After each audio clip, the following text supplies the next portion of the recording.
Topic का name है आपका एस्केप वेलोसिटी। पहली बात तो एस्केप क्या होता है, किसी चीज से कहीं बाहर निकल जाना, उसको कहते हैं एस्केप वेलोसिटी, एस्केप होना। ठीक है। वेलोसिटी क्या है? The rate of change of position with time. अगर कोई ऑब्जेक्ट आपकी टाइम के साथ साथ अपनी पोजीशन चेंज कर रहा है, मतलब उसके अंदर कोई स्पीड है या कोई वेलोसिटी है। स्पीड और वेलोसिटी का दोनों का मीनिंग सेम होता है, बस वो डिस्टेंस और डिस्प्लेसमेंट में फर्क आता है, बट होती पोजीशन चेंज ही विद रिस्पेक्ट टू टाइम। तो एस्केप वेलोसिटी क्या है कि आपने कहीं ना कहीं डेफिनेशन से ही, वर्ड से ही समझ में आ रहा है कि आपने कुछ ऐसी वेलोसिटी देनी है कि वो आपके जो भी ऑब्जेक्ट है वो आपके बाहर निकल जाए, किसी चीज से बाहर निकल जाए। वो किस चीज में बाउंड है? It is the minimum velocity, कि ये सबसे कम वेलोसिटी है with which a body has to be projected vertically upward, जिससे एक बॉडी को वर्टिकली अपवर्ड ऊपर की तरफ पहुंचाया जाएगा, so that it may go out of a gravitational field, कि वो ग्रेविटेशनल फील्ड से बाहर निकल जाए। अब वो मैंने आपको बताया किस चीज से बाहर निकले, ग्रेविटेशनल फील्ड। आपको पता है कि अर्थ के चारों तरफ एक ग्रेविटेशनल फील्ड है। तो जो भी आप ऑब्जेक्ट, अब यहाँ पे ऑब्जेक्ट क्या होगा आपका, रॉकेट या सैटेलाइट? सैटेलाइट भी रॉकेट के थ्रू ही जाती है। तो दैट मीन्स आपने रॉकेट को कम से कम इतनी वेलोसिटी देनी होगी कि वो जब ऊपर की तरफ जर्क लगा के जाए तो उसके इतना फोर्स उसके अंदर एक्सर्ट हो कि वो ग्रेविटेशनल फील्ड के बाहर पहुंच जाए। क्योंकि अगर वो ग्रेविटेशनल फील्ड के अंदर रह गया तो वो वापस अर्थ के नीचे, मतलब अर्थ के ऊपर गिर जाएगा। क्योंकि अगर आप कोई भी चीज ले लें, अगर आप ऐसे इसको थ्रो करेंगे वो वापस अर्थ पे ही आनी है। तो आपने इस ग्रेविटेशनल पुल, जो ये ग्रेविटी है हमारी, इस ग्रेविटेशनल पुल से इसको बाहर निकालना है। तो वो जो मिनिमम वेलोसिटी उसको देनी होती है उसको कहते हैं एस्केप वेलोसिटी। ठीक है। और यहाँ पे आपको डायग्राम के थ्रू भी मैंने आपको समझा रखा है। ये अर्थ है, ओ सेंटर, ए अर्थ का रेडियस, जहां पे सबसे पहले रॉकेट रखा हुआ था। ठीक है। उसको वेलोसिटी प्रोवाइड कराई गई और उसको कहां तक पहुंचाना है, बी पॉइंट पे, जो कि बहुत दूर है, इन्फिनिटी, हमें नहीं पता, बस उसका ग्रेविटेशनल जो फील्ड है वो उससे बाहर चले जाना चाहिए। ठीक है।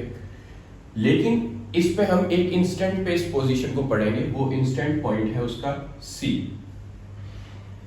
ये ए, ओ से सी जो है ये उसका इंस्टेंट पॉइंट है। ओ से सी के बीच में ओ से डी डिस्टेंस आ रहा है। ये एक टाइम इंस्टेंट है जिसके अंदर रॉकेट जो है डी पोजीशन पे, तो वो ओ से डी यानी कि कितना डिस्टेंस ट्रेवल कर चुका है रास्ते में, एक्स। ठीक है। तो जो उसकी फोर्स लगी होगी वो भी एक्स की टर्म में लगी होगी, जो वर्क डन लगा होगा, जो भी हमें एनर्जी प्रोवाइड करनी होगी, जो भी वर्क डन होगा वो भी एक्स की टर्म में होगा। ठीक है। Let m be the mass of the body which is to be projected, कि हम कंसीडर कर लेते हैं कि जो हमारा ऑब्जेक्ट है जिसको हमने प्रोजेक्ट करना है उसका मास एम है। V e be the escape velocity of the body, वो जो वेलोसिटी है उसकी वो एस्केप वेलोसिटी है। And the distance between the object and the earth, are क्या है, रेडियस, जिसको कहते हैं रेडियस ऑफ अर्थ, और अर्थ और ऑब्जेक्ट के बीच में डिस्टेंस इनिशियली। ठीक है।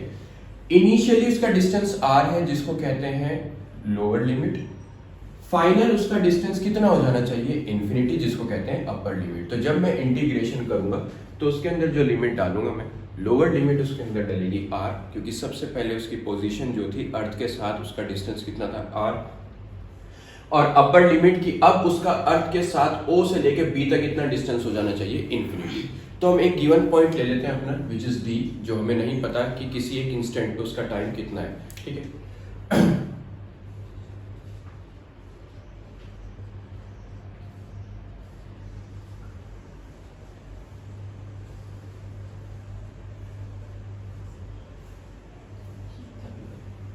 देखो, ये है लॉ ऑफ ग्रेविटेशन, कि जो फोर्स एक्सर्ट होगी किसी भी दो ऑब्जेक्ट के बीच में वो डायरेक्टली प्रोपोर्शनल होगी उनके मास के। आपको mass of earth capital m, और वो जो स्मॉल एम है वो किसका है, बॉडी का, जो बॉडी जा रही है।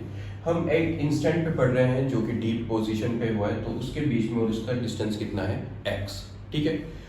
अब हमारे पास इतनी बड़ी लेंथ है जिसको हम एक साथ कैलकुलेट नहीं करते, तो हमें उसकी डिफरेंशियल फॉर्म लेनी होगी, जो मैंने आपको कल भी बताई थी कि अगर आपको यहाँ से लेके वहां तक की टर्म में फोर्स निकालनी है तो आपको सबसे पहले उसका डिफरेंशियल फैक्टर पता करना होगा कि मुझे यहाँ से लेके एक छोटे फैक्टर के लिए कितने वर्क डन या कितनी फोर्स की जरूरत है। ठीक है।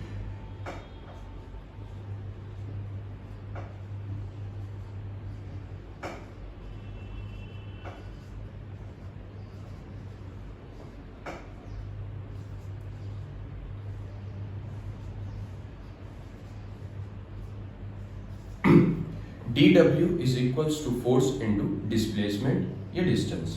आपको यहाँ पे एक इंटीग्रल डिफरेंशियल फॉर्म पता करनी है वर्क डन की, तो आपने जो फैक्टर लिया है वर्क डन का वो भी डिफरेंशियल फॉर्म में, और x जो है वो भी आपका डिफरेंशियल फॉर्म में।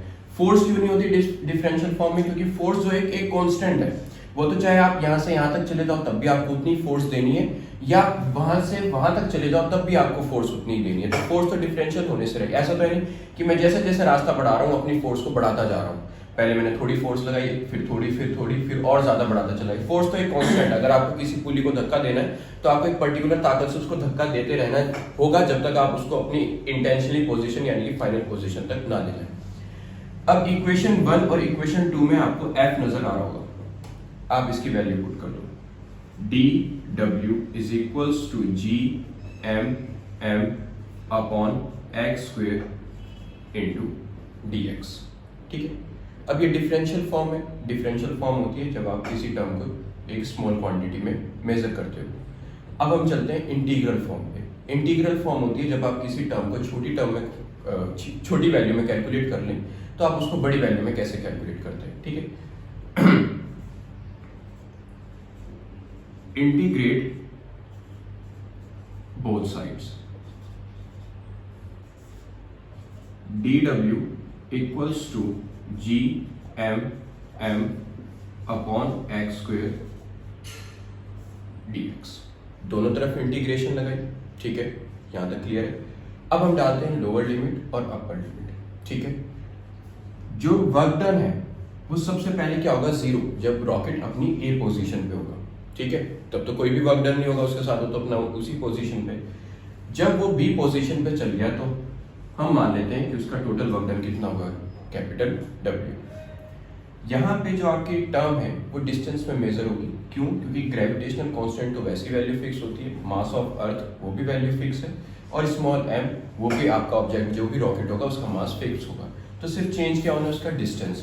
तो डिस्टेंस देखते हैं कहाँ से होता है। मैंने आपको अभी स्टार्टिंग में भी बताया था कि उसका जो इनिशियल पोजीशन होगी वो कितनी होगी, r, और जो उसकी फाइनल पोजीशन होगी वो कितनी होगी, इन्फिनिटी। ठीक है, अब यहाँ dw है। कई बार कंफ्यूजन हो जाती है कि dw का इंटीग्रेशन कैसे होता है, तो dw के साथ मैं एक फंक्शन ले लेता हूँ विच इज 1। ठीक है,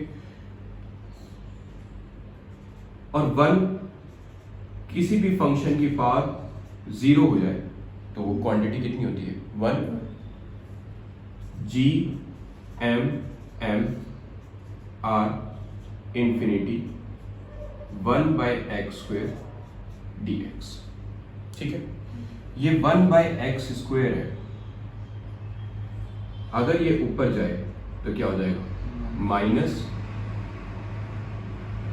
x square raise to power minus x square. मैंने वहां पे आपको इंटीग्रेशन का एग्जांपल दे रखा है। इंटीग्रेशन अगर आप x की पावर n इंटू dx जो है इंटीग्रेशनल फैक्टर है, x n उसका फंक्शन है और n उसकी पावर है। अगर आप इसका इंटीग्रेशन ओपन करें तो क्या होगा, x raise to power n plus 1 upon n plus 1। मैंने एग्जांपल भी यहाँ 0 का ही दिया है, इसलिए x की पावर 0 इंटू dx उसका इंटीग्रेशन क्या होगा, 0 plus 1 upon 0 plus 1 which is x।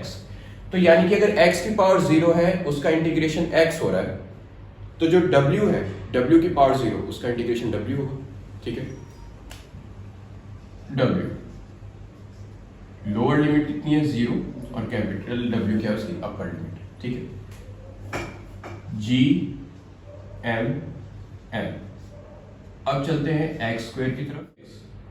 x minus 2 plus 1 minus 2 plus 1, x minus 1 minus 1। ठीक है, ठीक है, x माइनस 1 माइनस 1, इसकी लिमिट कितनी है, r टू इंफिनिटी। ठीक है, अब लिमिट्स डाल देते हैं। Upper limit minus lower limit, जब आप इसमें लिमिट डालेंगे upper limit minus lower limit equals to gm। ये जो माइनस का साइन है ये आप बाहर भी ला सकते हो फंक्शन में, कल भी हमने किया दिस वन। अब डालते हैं इसमें पहले upper limit infinity minus 1 r minus 1, upper limit minus lower limit, work done minus gm 1 by infinity minus 1 by r। क्योंकि रेज टू पावर -1 है, नीचे जाएगी +1, रेज टू पावर -1 है, नीचे आएगी +1। अब आपको पता है कि दैट 1/∞ की वैल्यू कितनी होती है? 0। इसको कैसे याद कर सकते हैं कि 1/0 इंफिनिटी है, तो अगर ये डिवाइड में जाए और ये मल्टीप्लाई में जाए तो दैट मीन्स 1/∞ किसके इक्वल आ जाएगी? 0 के। Work done is equals to -GMM 0 - 1/r। Work done is equals to -GMM 0 में से -1/r माइनस करेंगे तो -1/r आएगा, क्योंकि 0 में से 1 माइनस करते हैं -1 आता है, ठीक है। Which is equals to minus in minus plus GMM upon r, ठीक है। यहां तक आया वर्क डन। अभी भी एस्केप वेलोसिटी नहीं है, जो कि मेन टॉपिक था आपका। अब वर्क डन जो है rate of change of kinetic energy के इक्वल होती है, ठीक है। ये तो पता ही होगा, work done is equals to rate of change of kinetic energy. उसकी इनिशियली काइनेटिक एनर्जी 0 होगी, क्यों? क्योंकि जब तक उसको कोई वेलोसिटी प्रोवाइड नहीं करी गई। जब वो out of the gravitational field चला गया तो उसकी मैक्सिमम या मिनिमम इतनी वेलोसिटी जो उसको चाहिए होती है एस्केप वेलोसिटी, तब उसके साथ काइनेटिक एनर्जी लिंक होगी। तो ये जो वर्क डन है इसकी वैल्यू कितनी है आपकी? GMM upon r। Kinetic energy क्या होती है ऑब्जेक्ट की? 12mv²। और यहाँ E इसलिए लिखा गया क्योंकि एस्केप वेलोसिटी है, बस और कोई रीजन नहीं है इसका। यहाँ पे मास आपने ऑब्जेक्ट का लेना है, नॉट ऑफ अर्थ, कि आपने ऑब्जेक्ट को बाहर फेंकना है तो ऑब्जेक्ट का ही मास आएगा। स्मॉल m कैंसल, ठीक है। 2GM अपॉन r, ठीक है, equals to VE²। VE 2GM upon root. ये है उसकी एस्केप वेलोसिटी जो आपको प्रोवाइड करानी है, ठीक है। इसको कहते हैं एस्केप वेलोसिटी। और एस्केप वेलोसिटी किन फैक्टर्स पे डिपेंड कर रही है? सारे कांस्टेंट फैक्टर है वैसे ही। ग्रेविटेशनल कांस्टेंट, इसकी भी वैल्यू फिक्स होती है। मास ऑफ अर्थ, इसकी भी वैल्यू फिक्स है। आर जो होता है रेडियस, इसकी भी वैल्यू फिक्स है। तो जो एस्केप वेलोसिटी है उसकी भी वैल्यू फिक्स होने वाली है, ठीक है।